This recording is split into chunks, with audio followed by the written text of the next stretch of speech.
नमस्कार दोस्तों। हम सब लोग एक रवायत से बंधे हुए होते हैं। ज़्यादातर लोग उन रवायतों को पूरा करते हैं। जैसे मैं बिहार से आता हूँ, मिथिला क्षेत्र से, और इत्तेफाक से मेरा जन्म जो है वो ब्राह्मण परिवार में हुआ है। तो कुछ रवायतें हैं, जैसे यज्ञोपवीत संस्कार के दौरान बकरे की बलि दी जाती है, नवरात्रों के दौरान बकरे की बलि दी जाती है। कई पूजा हैं जिसमें ब्रह्म बाबा कह के पेड़ की पूजा करते हैं, वहाँ पर जाकर भी बकरे की बलि दी जाती है। ये एक नॉर्मल कल्चर है, नॉर्मल रवायत है, रिचुअल है। तो क्या हो अगर आप इस रिचुअल को प्रैक्टिस कर रहे हैं और कुछ लोग आ जाएं कि हमारे रिलीजियस सेंटिमेंट्स को आप हर्ट कर रहे हैं, आपको हम बलि नहीं चढ़ाने देंगे। अच्छा, ये एक बात हुई, क्रुएलिटी अगेंस्ट एनिमल्स, ये सारी बातें आएंगी। दूसरी बात ये कि कुछ लोग आए लाठी डंडों के साथ, हथियारों के साथ आपके ऊपर हमला कर दें। आप बकरे की बलि देने जा रहे थे, वहां आपकी बलि दे दी जाए। ठीक रहेगा ये माहौल? नहीं रहेगा ना। बिल्कुल उसी तरीके से अगर मुसलमानों पर भी हमला होता है तो वो ठीक नहीं होता है। लेकिन हिंदुस्तान में हो क्या रहा है? पुणे में एक इलाके में कुछ मुसलमान युवक जो हैं वो इफ्तार कर रहे थे। इफ्तार क्या होता है ये आपको पता है? नहीं पता है तो इस शो के बाद आपको पता पड़ जाएगा।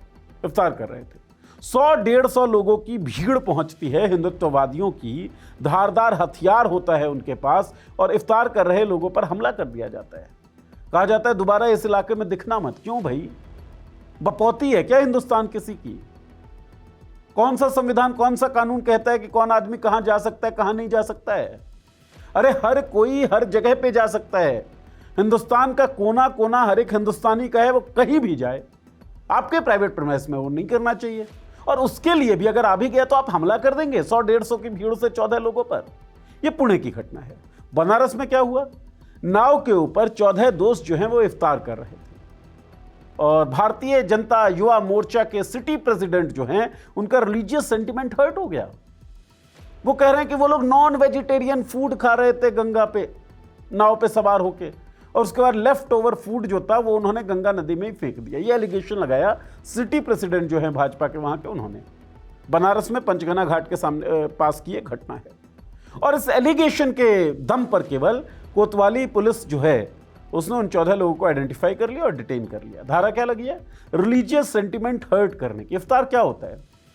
रमज़ान का जो महीना होता है जिसमें पूरे दिन व्रत ऑब्जर्व करते हैं जो मुस्लिम प्रैक्टिसिंग मुस्लिम्स हैं वो, और शाम को एक नियत समय के बाद वो इफ्तार करके अपना रोज़ा तोड़ते हैं, मतलब उस व्रत को तोड़ते हैं।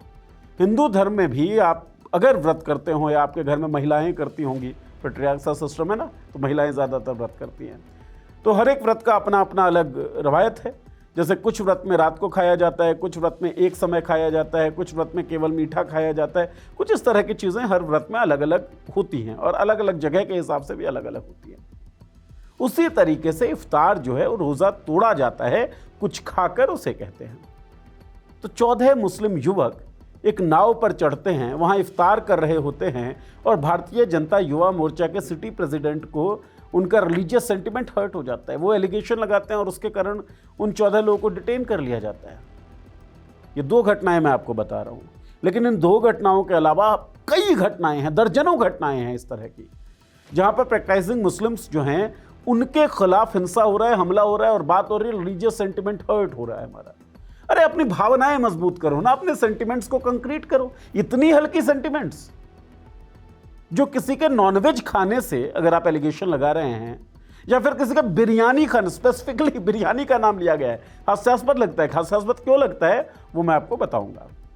तो द पॉलिटिक्स शो में हम लोग चर्चा करेंगे कि क्या अब हिंदुस्तान में लोगों के पास खाने का अधिकार नहीं रहा है। राइट टू फूड तो चलिए भोजन का अधिकार है, मतलब क्या खाएं, राइट टू चॉइस जो होता है वो अब हिंदुस्तान में लोगों के पास नहीं रहा है। और लोग छोड़िए, क्या मुसलमानों के पास नहीं रहा है, और क्या हिंदुस्तान का सभ्य समाज इस बात को स्वीकार कर रहा है कि ठीक है भाई, मुसलमान जो हैं वो जो करेंगे हम उनको नहीं करने देंगे। मुसलमान हमारी मर्जी के हिसाब से चलेगा, वो खाएगा जो हम चाहते हैं, वहां खाएगा जहां हम चाहते हैं। क्या हिंदुस्तान ऐसे चलेगा? क्या हिंदुस्तान में संविधान नहीं? और एक और चीज इस शो में मैं आपको बताऊंगा, पॉलिटिक्स शो के इस एपिसोड में, कि क्या ये सारी चीजें फिर से जो शुरू हो गई हैं, जहां सतीश गौतम एक बयान देता है, ये सुबह 4 बजे से शोर मचाने लगते हैं, उस बयान की भी हम बातचीत करेंगे। तो क्या ये सारी चीजें दोबारा इसलिए शुरू हो गई हैं क्योंकि सरकार की नाकामी जो है खुलकर आपके किचन तक पहुंच गई है? इंटरनेशनल स्तर पर, जियो पॉलिटिक्स के लेवल पर हम लोग बिल्कुल पिछड़ रहे हैं। तो इन सब चीज़ों से ध्यान भटका दिया जाए, हिंदू मुस्लिम कर दिया जाए समाज में, जो हमेशा से किया जाता रहा है। तो द पॉलिटिक्स शो में चर्चा इन तमाम बातों पर। पहली घटना पुणे की है दोस्तों।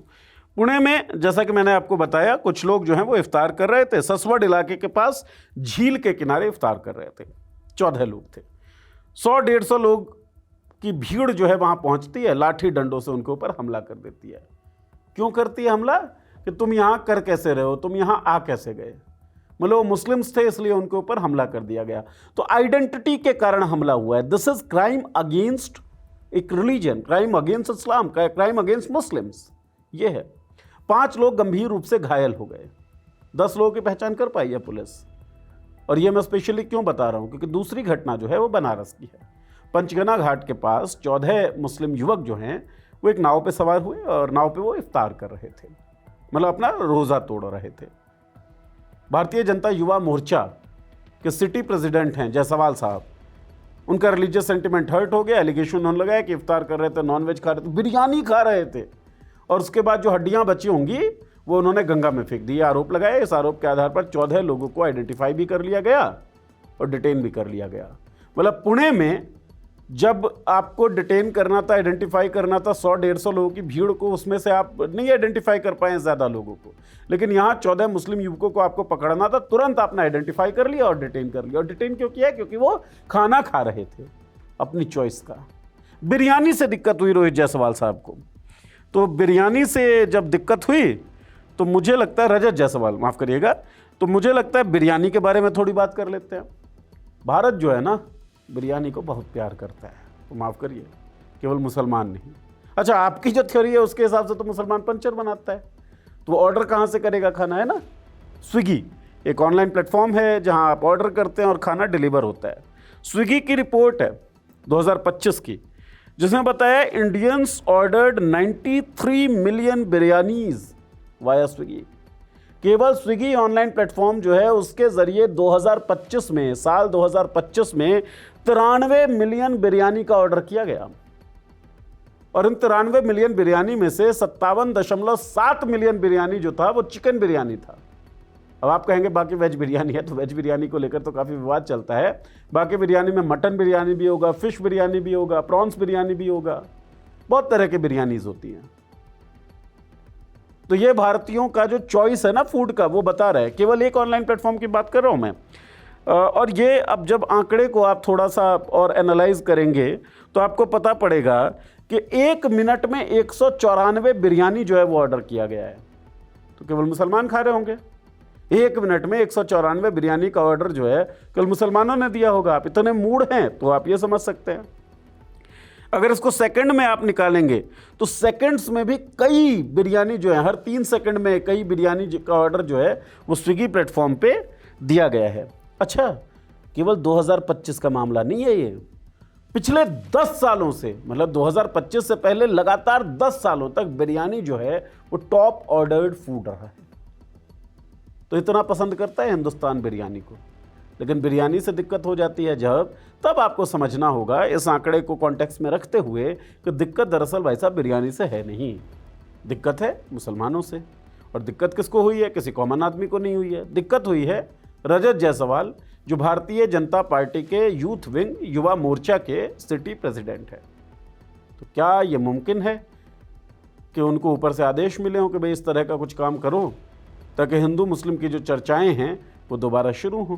क्योंकि लोग एलपीजी की लाइन में लगे हुए सवाल पूछ रहे हैं, कैसे खाएं, कैसे बनाएं।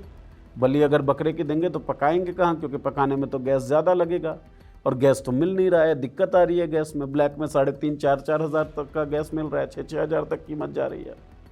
तो क्या इन सवालों से बचने के लिए या इन सवालों को ढकने के लिए मैं कहूँ हिंदू मुस्लिम विवाद की आग जो है वो फैलाई जा रही है? ये सवाल जो है सोचने वाला है। अब आते हैं दूसरे पहलू पे। कहा गया कि बिरयानी और नॉनवेज खाना जो है वो गंगा में नाव पर खा रहे थे ये लोग, और लेफ्ट ओवर फूड जो है वो उन्होंने गंगा में डाला। एलिगेशन लगाया गया, एक तो साक्ष्य नहीं है। कई लोग ये कह रहे हैं कि नहीं भाई, हड्डियां उन्होंने गंगा में नहीं फेंकी। चलिए, एक मत तो यह है जो कि जायज़ भी हो सकता है। दारा फारूकी साहब हैं, फिल्म मेकर हैं, और दारा फारूकी साहब ने एक ट्वीट किया है जो ट्वीट मुझे लगता है सभी जितने भी सेन लोग हैं, रैशनल लोग हैं, उन्हें समझ में आ जाएगा, और जो रैशनल नहीं हैं, जो समझना चाहते हैं, वो ज़रूर इस ट्वीट को समझे। इसीलिए मैं उस ट्वीट पे बातचीत करूँगा। तो दराब फारूकी साहब ने बहुत लंबी पोस्ट लिखी है, उसमें से एक बात जो मुझे बहुत इंट्रिगिंग लगी वो मैं आपके साथ शेयर करता हूँ। 28,20,000 के आसपास जो फिशर्स हैं, मछुआरे, वो प्रत्यक्ष रूप से निर्भर करते हैं गंगा पर अपनी आजीविका चलाने के लिए। 28 लाख से ज़्यादा मछुआरे डायरेक्टली गंगा पर निर्भर करते हैं अपने लाइवलीहुड के लिए। मछलियाँ निकालते हैं, मछलियाँ मर जाती हैं निकालने के बाद, क्योंकि जल बिन मीन तो रह ही नहीं सकती। उसका तो मरी हुई मछलियों को ऑब्वियसली बेचा जाता है, खाया जाता है। खाते कौन है? क्या हिंदू नहीं खाते? अब बिहार, बंगाल, उड़ीसा घूम रही है, मछलियों के बिना तो कोई सप्ताह जो है वो बीतता ही नहीं है। तो गंगा से मछलियां निकालना, उनका मर जाना, उनको बेचा जाना, उनको खाया जाना, ये प्रैक्टिस ठीक है। इसका मतलब गंगा में नॉन वेज का जो कारोबार है उससे दिक्कत नहीं है। अगर मछलियों से दिक्कत नहीं है तो चिकन की हड्डियां तो बायोडिग्रेडेबल हैं, वो अगर फेंक ही दी गई तो क्या होगा? एक टेक्निकल पहलू इसमें आता है सामने, वो ये कि पॉल्यूशन बढ़ रहा है। तो गंगा तो बहुत साफ सुथरी नदी है, और गंगा को साफ करने का वादा करने वाले नेताओं ने तो गंगा को बहुत साफ कर दिया। कुंभ मेले के दौरान भी आपने देखा, जब मेन स्ट्रीम मीडिया के एक चैनल को गंगा के घाट पर पूप्स दिखाई दी, टट्टियां, माफ करिएगा शब्द के लिए, तो होती है ना। सीवेज का पानी गंगा में किस हद तक मिलता है यह आपको हमको नहीं पता है क्या? आंकड़े नहीं बताते हैं क्या? तो गंगा को नाला बना देने पर एक सरकार आमादा है, गंगा में पोल्यूशन जो है वो लगातार बढ़ रहा है, उस पर कोई कदम नहीं उठाया जाता। लेकिन 14 लोग अगर बिरयानी खा रहे हैं और उसकी हड्डियां फेंक देंगे, तब गंगा अपवित्र हो जाएगी। अब पोल्यूशन फैलाने वाले तमाम कारकों पे कार्रवाई कर दीजिए। इसका मतलब आपको ना तो बिरयानी से दिक्कत थी, ना आपको पोल्यूशन से दिक्कत थी, आपको दिक्कत थी टोपी लगाए हुए उन लड़कों से जिनकी पहचान मुसलमानी होती है। ये तो स्पष्ट तौर पर दिख रहा है।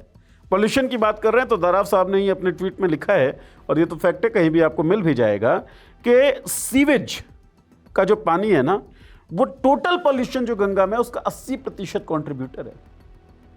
गंगा के टोटल पोल्यूशन का 80% कॉन्ट्रीब्यूटर है सीवेज का पानी।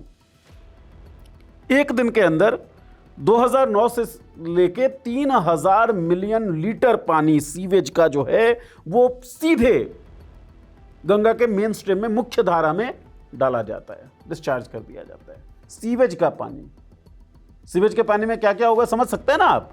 ये गंगा में डायरेक्टली जा रहा है डेली 2900 से 3,000 मिलियन लीटर। कोई कार्रवाई नहीं हो रही है। इसके अलावा क्या है कि जो भारतीय मतलब हिंदूवादी जो आस्थाएं हैं, उसके हिसाब से गंगा के घाट के किनारे अंतिम संस्कार जो है वो पवित्र माना जाता है, पुण्य माना जाता है। तो अंतिम संस्कार होता है, वो जो हाफ बर्न्ड बॉडीज़ हैं कहाँ जाती हैं? वो गंगा में ही जाती हैं ना। पॉल्यूशन तो तब भी फैलता होगा। आस्था का मामला है, किसी ने कभी सवाल उठाया? नहीं उठाया सवाल। लेकिन 14 मुसलमान युवक इफ्तार कर रहे हैं गंगा में एक नाव पर चढ़कर, तो आपको दिक्कत हो रही है, आपका रिलीजियस सेंटिमेंट हर्ट हो रहा है।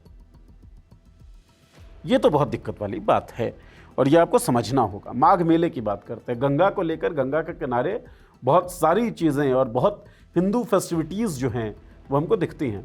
कुंभ मेला है ही, अभी अभी गुजरा था इलाहाबाद में, वो हम सब ने देखा किस तरह की अव्यवस्था और कुव्यवस्था वहाँ पर फैली हुई थी। सीवेज का पानी हमने मॉलिटिक्स की रिपोर्ट में भी आपको दिखाया था कि किस तरीके से गंगा में मिल रहा है। पूप्स डायरेक्टली वहाँ पर दिख रही थी गंगा घाट के किनारे। ये सब कुछ था। आपको तब गंगा की चिंता नहीं होती, गंगा की सफाई की चिंता नहीं होती है। माघ मेला अभी 2026 में ही बीता है। इस माघ मेले में क्रूज़ है, जिसे कई बार विवेकानंद क्रूज़ कह रहे हैं लोग मीडिया रिपोर्ट्स में। अनट्रीटेड सीवर और मलमूत्र जो उस क्रूज़ का था वो सीधे गंगा में जा रहा था। अनट्रीटेड मलमूत्र डायरेक्टली गंगा में जा रहा था क्रूज़ का। माघ मेले के दौरान हुआ है। तो जो क्रूज ऑपरेटर है उसके ऊपर जुर्माना लगाया गया। जुर्माना कितने का? 5,000 रुपए का।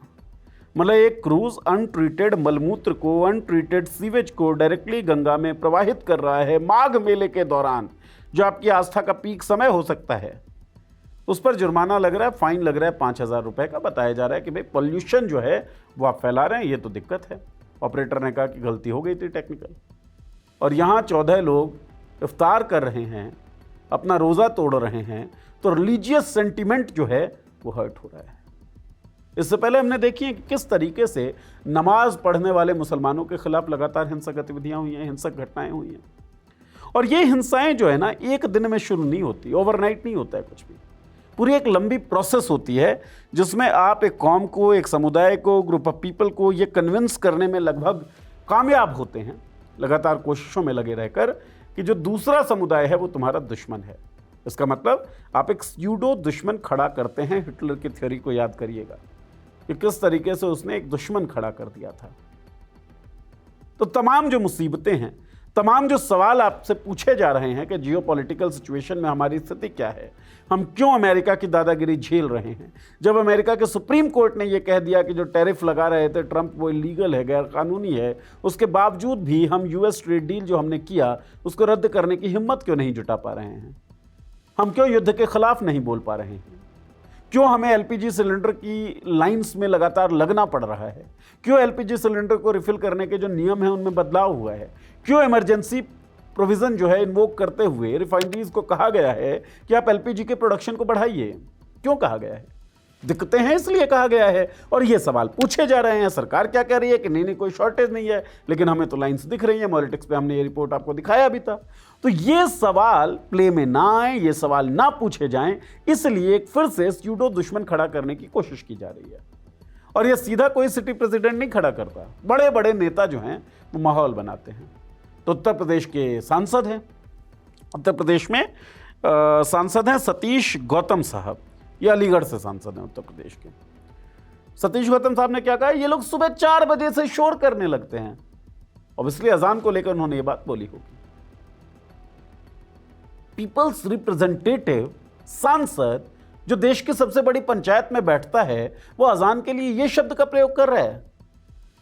तो सतीश गौतम साहब ने तो बढ़िया जो गांव होते हैं हिंदुओं वाले, जहां हिंदुओं की बहुलता है, उसमें वो गए ही नहीं है। जब सुबह 5-5, 6-6 बजे से 4-4 बजे से हनुमान चालीसा बजने लगता है।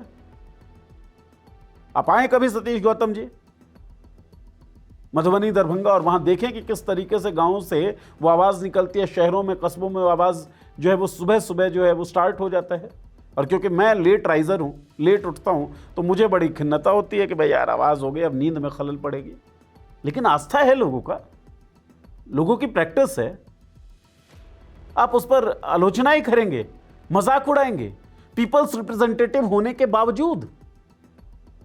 तो सतीश गौतम साहब को लगता है कि मुसलमान सुबह 4 बजे से शोर मचाने लगते हैं। ब्रह्म मुहूर्त का जिक्र हिंदू धर्म में होता है कि नहीं होता है? कितने बजे होता है ब्रह्म मुहूर्त? सतीश गौतम जी बताएं। लेकिन नहीं, उनको बताना क्यों है? उनको तो एक स्यूडो दुश्मन खड़ा करना है, समाज में वो नफरत फैलाना है जिस नफरत के कारण 100-150 लोग किसी पुणे के इलाके में जाकर और इफ्तार कर रहे लोगों पर हमला बोल दें। उन्हें तो वो नफरत फैलाना है जिससे गंगा में एक नाव पर चढ़कर 14 लोग अगर इफ्तार कर रहे हैं तो लोग कह दें कि भाई हमारा रिलीजियस सेंटिमेंट हर्ट हो रहा है। ये स्यूडो दुश्मन आप खड़ा कर दो ताकि जो जायज़ सवाल हैं, वाजिब सवाल हैं, जहां फंसते हुए दिख रहे हैं, उन सवालों पर से ध्यान हट जाए लोगों का। शुवेंदु अधिकारी टीएमसी में थे, भारतीय जनता पार्टी में शामिल हो गए। शुवेंदु अधिकारी बयान देते हैं कि 2026 में जो चुनाव होने वाले हैं वेस्ट बंगाल के विधानसभा के, उसमें भारतीय जनता पार्टी जीतेगी और भारतीय जनता पार्टी की जीत के बाद मुस्लिम एमएलएज को फेंक दिया जाएगा असेंबली से बाहर। शुवेंदु अधिकारी का बयान है ये। हिमंता बिस्वा शर्मा की तो हम बात ही क्या करें, कई वीडियोस हम बना चुके हैं पॉलिटिक्स पर, आप जरूर देखिएगा। मियाँ को परेशान करो, रिक्शे वाला 10 रुपए मांगता है तो 5 रुपए दो, तंग करो। रमेश बिधूड़ी संसद में क्या कहता है, क्या कार्रवाई होती है उसके ऊपर? दानिश अली, फेलो सांसद रमेश बिधूड़ी का, उसके खिलाफ कटुआ, आतंकवादी जैसा शब्द संसद के अंदर, और कोई बयान नहीं। तो भाई ओवर अ नाइट ना नफरत नहीं फैलता है। नफरत फैलाने के लिए एक लंबा प्रोसेस होता है, जिस प्रोसेस को अपनाते हुए, उस प्रोसेस को प्रैक्टिस करते हुए दिखते हैं भारतीय जनता पार्टी के नेता, हिंदुत्ववादी लोग कई। और ये बहुत दुखद है, देश संविधान से चलता है और संविधान कहता है, फंडामेंटल राइट है हमारा, हम क्या खाएं, क्या पहने, क्या सोचें, क्या पढ़ें, क्या सुने, ये सब हमारी चॉइस है। आप मेरे किचन में थोड़ी ताका झांकी करोगे, मैं क्या खाऊंगा ये आप थोड़ी तय करोगे। अरे प्रधानमंत्री है भारतीय जनता पार्टी के नेता, सरकार है भारतीय जनता पार्टी की, लेकिन वो मालिक नहीं हो गए हैं ना पूरे देश के। हम सब लोगों के जीवन के मालिक तो नहीं हो गए हैं। इस देश के लोग नौकर तो नहीं हो जाते हैं सरकार के। तो सरकार ये समझना बंद करे कि नौकर हो जाते हैं लोग, पहला, अगर वो समझ रही है ऐसा तो। दूसरा, सत्तासीन दल से जुड़े जितने भी लोग हैं, जैसे भारतीय जनता युवा मोर्चा का कार्यकर्ता है, सिटी प्रेसिडेंट है रजत जायसवाल, ऐसे लोग समझें कि पावर के नशे में ऐसा कोई काम ना करें जिससे भारत को आप खंड खंड कर देते हैं, क्योंकि आइडिया का खंडित होना भारत का खंडित होना है। और आइडिया ऑफ इंडिया यह है कि तमाम लोग, बनारस का इतिहास रहा है भाई, गंगा जमुनी तहजीब को एग्जिस्टेंस हिंदू मुसलमान का, वहां आप इतनी घटिया हरकत कर रहे हैं। सोचना चाहिए समाज को, सोचना चाहिए देश को। और जैसे कोटद्वार में मोहम्मद दीपक सामने आए, उसी तरीके से सभी लोगों को सामने आता रहना पड़ेगा। मैंने कई वीडियोस किए हैं, मैंने बातें बोली हैं कि हिंदू धर्म में भी एक तरह का सेंसिटाइजेशन अब हो रहा है कि हम लोग दंगाई नहीं हैं, हम लोगों को ऐसे पेंट किया जा रहा है, कोशिशें की जा रही हैं हमें नफरती बनाने की, और इसके खिलाफ अब हिंदू समुदाय से जुड़े लोग जो हैं वो खड़े हो रहे हैं। तो ऐसे कई मोहम्मद दीपक जो हैं, जो कोटद्वार से सामने आए, उस तरीके के मोहम्मद दीपकों की ज़रूरत है, वरना देश का आइडिया खंड खंड हो जाएगा। कौन क्या खा रहा है इसका फैसला वही व्यक्ति करेगा जिसे खाना है, कोई सरकार, कोई समाज ये तय नहीं करेगा। मुझे नॉनवेज पसंद है, मैं नॉनवेज खाता हूँ, इलीगल तो नहीं है वो, बढ़िया रकम चुका के, खरीद के, फिर पका के फिर खाता हूँ। कुछ लोग वीगन्स हैं जो ना नॉनवेज खाते हैं, ना वो जो दूध का सेवन करते हैं, कुछ लोग वेजिटेरियन हैं। तो सबका अपना अपना चॉइस ऑफ फूड है, और उस फूड को एंजॉय करने की पूरी आज़ादी हमारा संविधान उन लोगों को देता है, हमारे देश का आइडिया उन लोगों को देता है। यह आइडिया ब्रेक होता है तो हम सब लोग ब्रेक हो जाएंगे, इस बात को याद रखिएगा। इसलिए ज़रूरी है इस तरह के हमलों के ख़िलाफ़ खड़ा होना, बोलना, और जो बोल नहीं रहे हैं कम से कम इस बात को फैलाएं ज़रूर। तो गुजारिश आपसे कि वीडियो देखने के बाद वीडियो शेयर करिएगा अपने दोस्तों के साथ। कोई आपके मन में हो सकता है सवाल हो, और सवाल होने बहुत ज़रूरी हैं, तो इस वीडियो के कमेंट बॉक्स में लिखकर हमें बता भी दीजिएगा। बहुत बहुत शुक्रिया।